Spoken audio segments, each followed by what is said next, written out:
हनुमान जी महाराज पूरे दिन राम जी की सेवा में रहते, लेकिन जैसे ही शाम होती तो राम जी कनक भवन की ओर चले जाते। तो हनुमान जी महाराज शाम होते ही बड़े व्याकुल हो जाते कि अब राम जी चले जाएंगे, अब राम जी अंतःपुर में चले जाएंगे और अंतःपुर में केवल सीता जी और कुछ सखियां जाती है, हम लोगों का प्रवेश तो वर्जित है। हनुमान जी बेचारे, उनका मन होता कि मैं एक क्षण के लिए भी राम जी से दूर न रहूं, लेकिन रात्रि होते ही राम जी जैसे कनक भवन में जाते, हनुमान जी महाराज द्वार पर खड़े हो जाते और तब तक राम जी को भीतर जाते देखते रहते जब तक राम जी कहीं मुड़ते दिखने बंद नहीं हो जाते।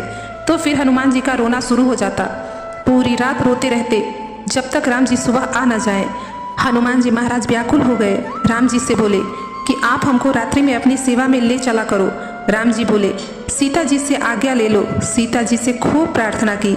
सीता जी बोली नहीं, रात में वहाँ सब सखियाँ होती है और वो अंतःपुर है, कहीं तो राम जी को अकेला छोड़ो, पूरे दिन तुम संगी लगे रहते हो। हनुमान जी इतना रोए कि हनुमान जी को रोते देख सभी देवी देवता हाथ जोड़कर प्रकट हो गए और हनुमान जी से बोले आप आज्ञा करो, क्या करना है।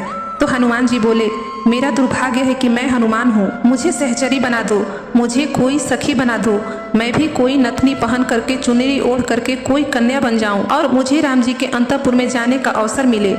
ये तो सब देवी देवता हाथ जोड़कर खड़े रहे। ये हम कैसे कर सकते हैं, हमको दंड और लगेगा कि हनुमान जी को छोरी बनाया है। लेकिन हनुमान जी की गृह वेदना इतनी थी कि नेत्रों से अश्रुपात हो रहा था। वो नेत्रों का अश्रु बिंदी एक छोटी सी धारा बन करके सरजू जी में मिल गया।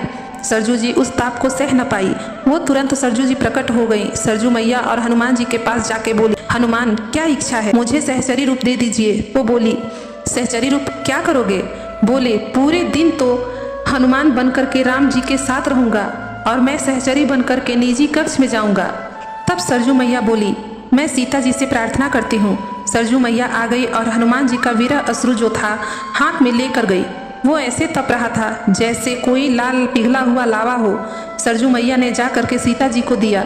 सीता मैया बोली अरे ये क्या है। बोली ये हनुमान जी का अश्रु बिंदु है, वो इतना तड़प रहे हैं अंतःपुर की सेवा पाने के लिए, आप कृपा करती है तो। सीता जी बोली इतनी व्याकुलता, मैं अंतःपुर की सेवा इसलिए नहीं देती कहीं यहाँ पे राम जी के प्रभुत्व को न देखकर, उनके राजा भेष को न देख करके, उनके सहज भाव को न देख करके किसी के चित्त में दोष न आ जाए।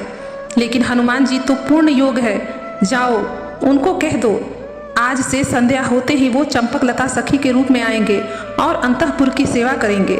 इस तरह हनुमान जी महाराज ने राम जी की रात्रि सेवा करने के लिए स्त्री रूप धारण किया। राधे राधे।